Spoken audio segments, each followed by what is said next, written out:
Lance Wheeler should have been at his wedding.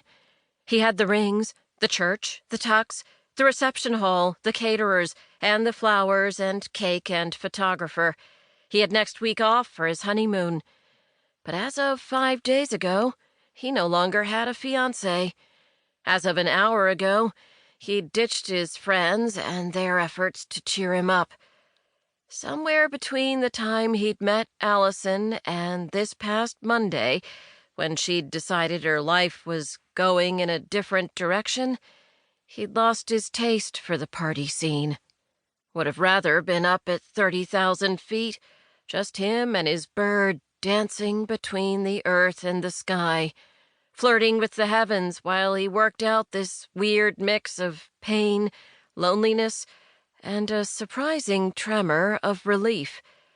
Unfortunately, his commander had grounded him while he got his head back on straight. So here he was, on a hard wooden stool on a lonely Saturday night, a full beer taunting him on the bar. This was what he was supposed to do: get drunk, find a chick, screw around, embrace bachelorhood. Problem was, he couldn't remember how. Someone shuffled to the bar beside him. "Gimme a tequila, sugar.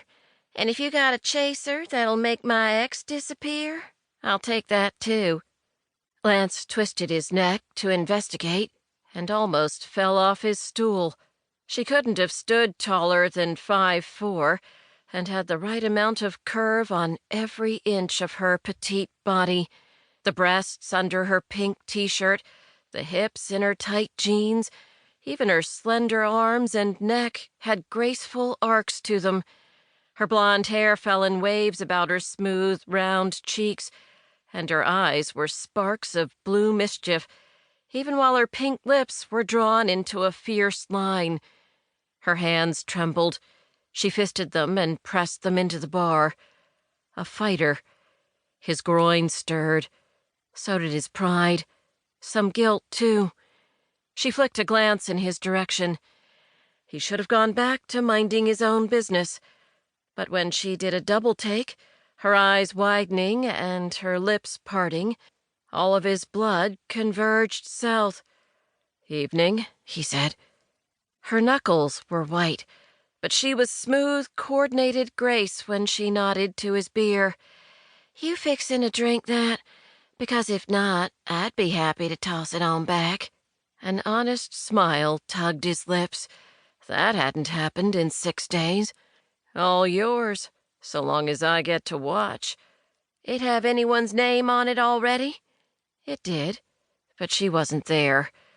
And the she in question didn't drink beer, or do shots, or say fixin' to. Nope.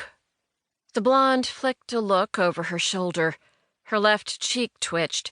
She slid onto the stool beside him, twisted so her knees touched his thigh, and pulled his beer to her spot. "Too kind of you." "Anything to help a lady in distress." Guilt stabbed him in the chest again, but he shook it off. He wasn't married. He wasn't engaged. He wasn't dating anyone. He was absolutely 100% single. He was free to flirt with a sexy blonde, even if being a bachelor was still a foreign sensation. Was Allison out drinking tonight? Was she with someone? And would it honestly bother him if she were? Why should he want a woman who didn't want him? "You from round here?" the blonde asked. "Today. Not much longer if he had his choice. You?" She chuckled. "Sure, sugar. I'm from round here today, too." She angled closer to him, those perfect breasts mere inches from his arm. He might have been out of the dating scene for the last 3 years, but he recognized a woman on a mission to make another man jealous, and he didn't mind a damn bit.